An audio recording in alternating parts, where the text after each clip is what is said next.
मैं कुरुक्षेत्र हूँ और आज मैं 49 वर्ष का हो चुका हूँ। करनाल जिले से 23 जनवरी 1973 को अलग होकर मेरा गठन हुआ था। तब से लेकर आज तक मैंने बदलाव और विकास की कई बयार देखी। गीता के ज्ञान, मंदिरों के घंटाल, मस्जिद के अजान से लेकर हर्ष के टिल्ले तक मेरे अंदर अनेक धार्मिक, पौराणिक और ऐतिहासिक पल समाये हुए हैं। अब उन्हीं ऐतिहासिक क्षणों को पूरी दुनिया से रूबरू करवाने और उनकी उपस्थिति और सार्थकता का भव्यता के साथ उतारने का त्वरित प्रयास यहाँ किया जा रहा है। बात चाहे श्री कृष्ण जी की विराट प्रतिमा की करें या तिरुपति बालाजी विज्ञान मंदिर की हो, चाहे एक अन्य विश्वविद्यालय की, इन सब के मेरे यहाँ स्थापित होने से देश विदेश के लोग खींचे चले आएंगे।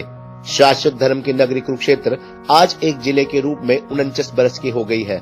50वें वर्ष का आगाज हो चुका है, खासकर ऐसे अवसर पर जब पूरे देश भर में आजादी का अमृत महोत्सव मनाया जा रहा है। हालांकि कुरुक्षेत्र को न सदियों पहले पहचान की जरूरत थी, न ही आज, लेकिन महाभारत की युद्ध की धरा के रूप में प्रसिद्ध धर्मनगरी को जिले का हक पाने के लिए लंबी लड़ाई लड़नी पड़ी। ये लड़ाई थी कुरुक्षेत्र व कैथल के बीच। हालांकि आज दोनों ही अलग अलग जिलों के तौर पर स्थापित हो चुके हैं, लेकिन 49 बरस पहले दोनों ही करनाल से अलग से जिला बनने के लिए मचल रहे थे। सन 1972 तक कुरुक्षेत्र व कैथल करनाल जिले का अंग थे। कुरुक्षेत्र थानेसर के रूप में हालांकि सब डिवीजन था, लेकिन कुरुक्षेत्र व कैथल दोनों के ही बाशिंदों को अपने प्रशासनिक कार्यों के लिए करनाल जाना पड़ता था। ऐसे में जहां कैथल वासी कैथल को जिला बनाने की मांग कर रहे थे, वहीं थानेसर भी खुद को जिला बनाने की जंग में था। जीत थानेसर की हुई। इस जीत के हीरो थे पूर्व प्रधानमंत्री स्वर्गीय गुलजारी लाल नंदा जी। स्वर्गीय नंदा जी के प्रयासों से कुरुक्षेत्र को 23 जनवरी 1973 को जिले का दर्जा मिल गया। कैथल कुरुक्षेत्र जिले के अधीन सब डिवीजन हो गया। कालांतर में कैथल भी अलग जिला बन गया। बता दें, हजारों वर्ष पुराना है कुरुक्षेत्र। बेशक कुरुक्षेत्र एक जिले के रूप में आज अपना 49वां जन्मदिन मना रहा हो, लेकिन कुरुक्षेत्र के तौर पर यह वैदिक काल से ही प्राचीन नगर रहा है। वैदिक मंत्रों का उच्चारण सर्वप्रथम यहीं पर हुआ। मान्यता तो ये भी है कि भगवान श्री ब्रह्मा ने वेदी स्थापित कर सृष्टि की रचना की थी। धर्म के स्थापक राजा कुरु के नाम पर इसी भूमि का नाम कुरुक्षेत्र पड़ा। महाभारत युद्ध में इसे कुरुक्षेत्र के रूप में सदा के लिए अमर कर दिया। धर्म क्षेत्र कुरुक्षेत्र समवेता युज्युत्स्वा मामका पांडवाश्वे किम कुर्वत संजय।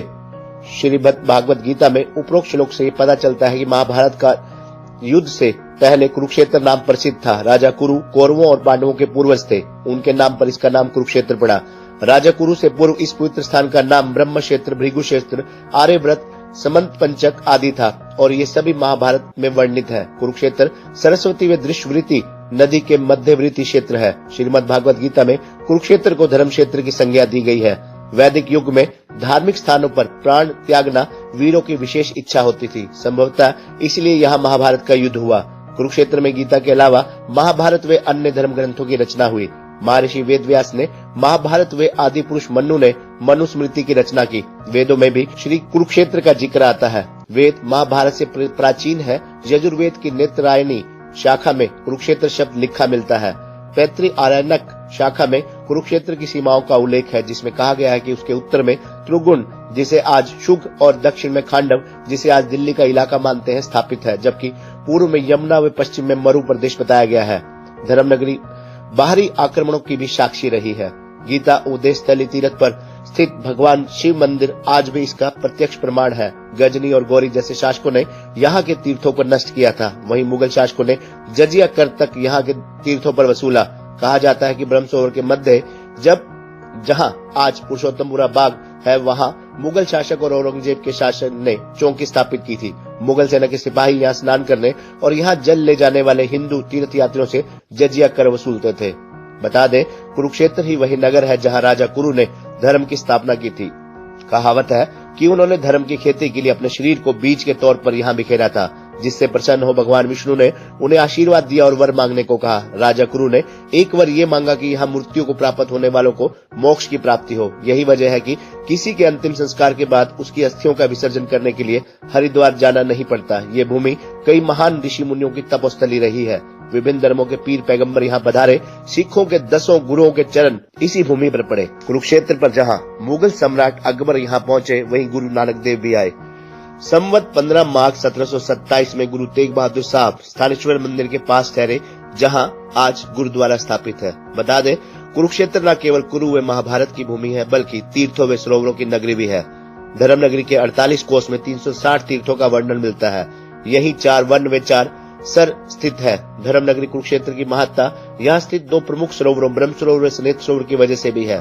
ब्रह्म सरोवर को एशिया के भव्यतम सरोवरों में माना जाता है। कहा जाता है कि यहीं ब्रह्मा ने सृष्टि की रचना के लिए वेदी स्थापित की थी। उन्हीं के नाम पर यहाँ का नाम ब्रह्म सरोवर पड़ा। स्नेह सरोवर का भी समंत पंचक के तीर्थ कहलाता है। मान्यता है कि अमावस्या को सभी तीर्थों का जल इसमें समाहित होता है, इसलिए सूर्य ग्रहण में अमावस्या के अवसर पर यहाँ डुबकी लगाने से मोक्ष मिलता है।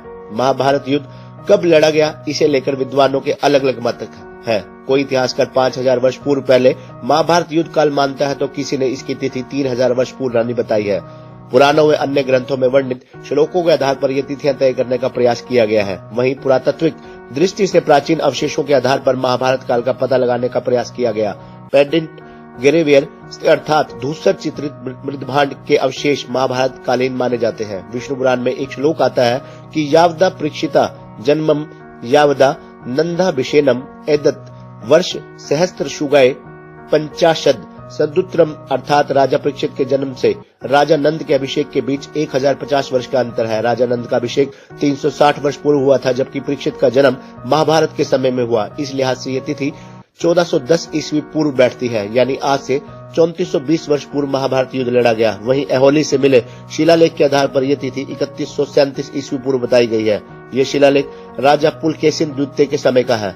महाभारत युद्ध 48 कोस भूमि में लड़ा गया। पुरातत्वविदों के अनुसार महाभारत में वामन पुराण में उल्लेख आता है कि ये युद्ध 4 यक्षों के बीच स्थित धरती पर लड़ा गया। चारों यक्ष कुरुक्षेत्र के चारों कोनों पर मौजूद है। कपिल यक्ष जहाँ जींद में आता है, वहीं तरंतुक यक्ष हाट गांव जो कि दृश्यवती नदी के किनारे स्थित थे। 2 यक्ष सरस्वती तट पर थे। इनमें से एक अरंतुक यक्ष पीपली व दूसरा बहर जो कि सीवन कैथल में स्थित है।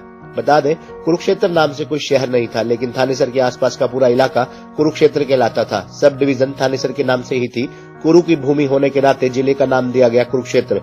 हालांकि कुरुक्षेत्र महाभारत की युद्ध भूमि के नाम से पहले ही प्रसिद्ध था। जिला बनने के बाद सब डिवीजन के तत्कालीन एसडीएम सुनील आहूजा को यहाँ कार्यकारी उपायुक्त नियुक्त किया गया। बाद में उन्होंने करीब 1.5 साल यहाँ उपायुक्त के तौर पर सर्विस दी। ये भी संयोग है कि जिला बनने से पहले कुरुक्षेत्र लोकसभा क्षेत्र बन चुका था। इससे पहले कैथल लोकसभा क्षेत्र हुआ करता था। जिला बनने से 1 साल पहले ही लोकसभा चुनाव हुए। कुरुक्षेत्र से विशेष लगाव होने के चलते नंदा जी को यहीं से कांग्रेस ने अपना प्रत्याशी बनाया। उनके विरुद्ध खड़े हुए इंद्र सिंह को हराकर नंदा जी 1972 में कुरुक्षेत्र लोकसभा क्षेत्र से सांसद चुने गए थे। पूर्व प्रधानमंत्री स्वर्गीय नंदा जी को कुरुक्षेत्र से विशेष लगाव था। आज कुरुक्षेत्र का जो मौजूदा स्वरूप है और पर्यटन नगरी के रूप में इसे जो पहचान मिली है, उसके पीछे स्वर्गीय नंदा जी के प्रयास है। उन्हीं के प्रयासों से राजा हर्ष की नगरी थानेसर को जिले का दर्जा मिल पाया। उन दिनों करनाल काफी बड़ा जिला हुआ करता था। कैथल भी जिला बनने की दौड़ में था। कैथल के तत्कालीन विधायक की सरकार में काफी चलती थी। स्वर्गीय बंसीलाल उन दिनों राज्य में मुख्यमंत्री थे। नंदा जी की सोच थी कि कुरुक्षेत्र जो शाश्वत धर्म की नगरी है, जहां ब्रह्मा ने सृष्टि की रचना की, उसका आध्यात्मिक महत्व कैथल से ज्यादा है। इस नगरी को पहले जिले का दर्जा मिलना चाहिए। लिहाजा उन्होंने तत्कालीन मुख्यमंत्री बंसीलाल को कुरुक्षेत्र के नाम से जिला बनाने को कहा। तब थानेसर के कई प्रबुद्ध जन, खास तौर से कई वकील भी थानेसर को जिले का दर्जा देने की मांग कर रहे थे। उधर कैथल के नागरिक भी इसके लिए प्रयासरत थे। नंदा जी के कहने पर तत्कालीन मुख्यमंत्री बंसीलाल ने तुरंत कुरुक्षेत्र को जिला बनाने की घोषणा कर दी। बता दें, कुरुक्षेत्र को स्थापना के बाद दर बदर हर साल नई नई सौगातें मिलती रही, जिनमें 1974 में कुरुक्षेत्र विश्वविद्यालय में एशिया का सबसे बड़ा ऑडिटोरियम स्थापित हुआ। 1975 में ब्रह्म सरोवर के एक बड़े हिस्से का उद्धार हुआ। 1975 में ही सिविल अस्पताल की सौगात मिली थी और कुरुक्षेत्र में को आयुर्वेदिक कॉलेज की सौगात मिली थी। 1985 में 110 एकड़ में शाहबाद शुगर मिल स्थापित की गई। 1985 में ही पिपली चिड़ियाघर के रूप में एक तोहफा मिला। 1987 में करोड़ों की लागत से ब्रह्म सरोवर पार्ट 2 का निर्माण किया गया। 1988 में कुरुक्षेत्र को पहला फ्लाईओवर मिला। 1989 में टूरिज्म निगम ने पहला नीलकंठी यात्री निवास बनाया। 1990 में हाईटेक टेलीफोन एक्सचेंज स्थापित की गई। 1991 में लघु सचिवालय की सौगात दी गई। 1992 में 23.5 एकड़ में आयुर्वेदिक कॉलेज बनाया गया। 1991 में देश का पहला श्री कृष्ण संग्रहालय, 1999 में पिपली गीता द्वार, 1999 में ही सनेत सरोवर सूर्य द्वार, 2001 में पैनोरमा एवं विज्ञान केंद्र का उद्घाटन किया गया। 2003 में ज्योतिसर एवं लाइट एंड साउंड शो स्थापित किया गया। इसी वर्ष ही प्राचीन नाभा हाउस भारतीय पुरातत्व सर्वेक्षण के अधीन जीर्णोद्धार किया गया। 2006 में हरियाणा धरोहर संग्रहालय 2007 में कल्पना चावला तारामंडल, 2008 में institute of hotel management, catering technology and applied nutrition, 2008 में केयू में 1857 संग्राम का संग्रहालय, 2008 में ही 2 करोड़ से ब्रह्मसरोवर पर धातु रथ, 2009 में Haryana multi art culture centre, 2010 में एसजीपीसी रीजनल ऑफिस का शिलान्यास, 2011 में 66 करोड़ की लागत से सुंदरपुर पुल, 2013 में 2.5 करोड़ की लागत से हरियाणा धरोहर पार्ट 2, 2013 में जीटी रोड पर उमरी में एनआईटी का शिलान्यास, 2013 में महाभारत डिजिटल आर्ट गैलरी, 2014 में इस्कॉन टेम्पल का शिलान्यास मुख्यमंत्री द्वारा किया गया, 2014 में ही प्योहवा का सरस्वती द्वार का उद्घाटन किया गया, 2015 में एक और यूनिवर्सिटी बनाने की घोषणा की गई, 2015 में ब्रह्मसरोवर पर भगवान श्री कृष्ण की भव्य मूर्ति लगाने की घोषणा की गई जो अब ज्योतिसर में लग चुकी है, 2016 में कुरुक्षेत्र में एनआईएफडी की शुरुआत हुई, 2016 में ही गीता जयंती एक्सप्रेस ट्रेन की शुरुआत हुई जो अब कुरुक्षेत्र से मथुरा जाने वाले सभी यात्रियों के बीच आकर्षण का केंद्र बनी हुई है। 2016 में ही श्री कृष्ण सर्किट के तहत ब्रह्मसरोवर में निरंतर जल प्रवाह के प्रोजेक्ट की शुरुआत की गई, 2016 में गीता ज्ञान संस्थानम के निर्माण कार्य की शुरुआत की गई जो आज असंख्य गीता प्रेमियों के लिए आकर्षण का केंद्र बना हुआ है। 2016 में केंद्र सरकार द्वारा श्री कृष्ण सर्किट के माध्यम से कुरुक्षेत्र को विकसित करने के लिए 100 करोड़ रुपए देने की घोषणा की गई। 2016 में ही गीता जयंती पर्व को अंतर्राष्ट्रीय स्वरूप दिया गया जिसके पश्चात गीता जयंती अंतर्राष्ट्रीय महोत्सव के रूप में मॉरिशस, लंदन तक भी आयोजित किया जा चुका है। बता दें 2012 में तिरुपति बालाजी मंदिर की भी स्थापना यहाँ की गई। एनआईडी जहां 2013 में बना, 2014 में 100 करोड़ की लागत से निर्माणाधीन इस्कॉन मंदिर, 2016 में गीता जयंती को अंतर्राष्ट्रीय उत्सव की पहचान, 2016 में ही केंद्र की 100 करोड़ की श्री कृष्ण सर्किट परियोजना, 2016 में गीता ज्ञान मंदिर, महाभारत थीम पर रेलवे जंक्शन का कायाकल्प 2016 से शुरू हो चुका है। 2019 में देश के पहले आयुष विश्वविद्यालय को कुरुक्षेत्र में स्थापित करने की शुरुआत हो चुकी है। महाभारत थीम पर 6 करोड़ रुपए का लाइट एंड साउंड शो की घोषणा भी 2019 में हो गई है।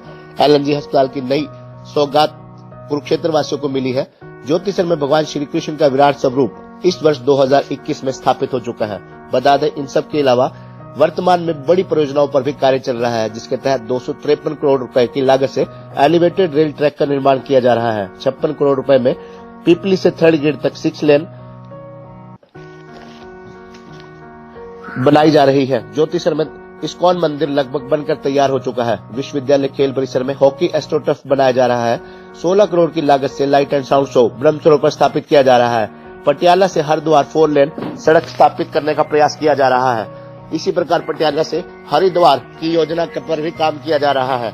इसी के प्रकार बता दें कि मारकंडा नदी पर 8 करोड़ रुपए 70 लाख की लागत से हरिगढ़ बोड़क व जंडेली के बीच पुल बनाया जा रहा है। पेहोवा में 5 करोड़ 41 लाख 91 हजार रुपए की लागत से निर्माणाधीन किसान सेवा केंद्र बनाया जा रहा है। 3 करोड़ 60 लाख रुपए की लागत से इस्माइलाबाद में पीएससी का निर्माण किया जा रहा है। 33 करोड़ 15 लाख रुपए की लागत से गांव खेड़ी रामनगर में नर्सिंग कॉलेज का निर्माण किया जा रहा है। 23 करोड़ 57 लाख रुपए की लागत से इस्माइलाबाद में सीवरेज ट्रीटमेंट प्लांट को निर्माण किया जा रहा है। श्री कृष्ण सर्किट के तहत 97 करोड़ रुपए की लागत से स्नेहित सरोवर ब्रह्मसरोवर नरकातारी तीर्थ का निर्माण जीर्णोद्धार किया जा रहा है। इसी प्रकार पेहोवा में 18 करोड़ रुपए की लागत से 50 बेड का अस्पताल तैयार किया जा रहा है। ज्योतिसर तीर्थ में महाभारत थीम पर संग्रहालय भी बनाया जा रहा है।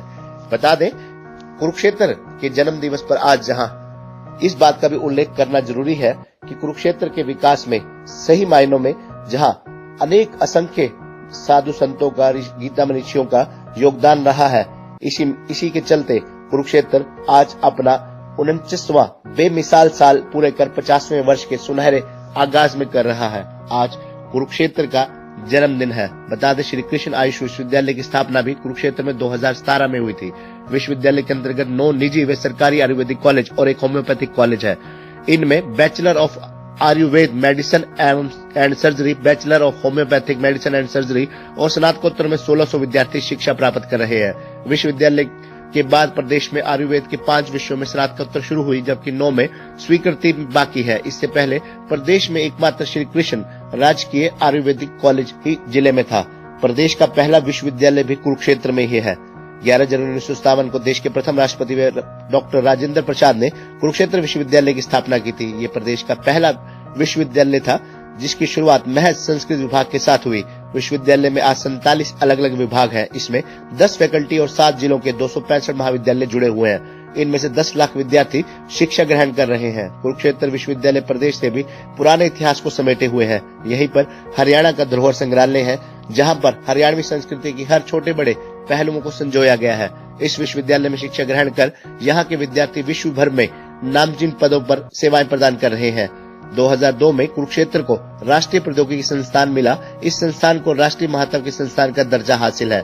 NIT में करीब 15 विभागों में 6000 के करीब विद्यार्थी शिक्षा ग्रहण कर रहे हैं। गांव उमरी में साल 2013 में नेशनल इंस्टीट्यूट ऑफ डिजाइनिंग की भी आधारशिला रखी गई थी। 2016 में इसमें कक्षाएं लगनी शुरू हो गई थी। बता दें, वर्तमान में 3 प्रोजेक्ट ऐसे हैं जो शहर की तस्वीर बदलने में अपनी अहम भूमिका निभा सकते हैं, जिसमें केंद्र और प्रदेश सरकार कार्य कर रही है। गीता की स्थली ज्योतिसर तीर्थ पर करीब 264 करोड़ रुपए में श्री कृष्ण में महाभारत थीम का प्रोजेक्ट चल रहा है। करीब 10 करोड़ रुपए की लागत से श्री कृष्ण का विराट स्वरूप स्थापित कर दिया गया है। 50 करोड़ की बिल्डिंग का करीब 70% काम पूरा किया गया है। इस साल प्रोजेक्ट मूर्त रूप में नजर आएगा।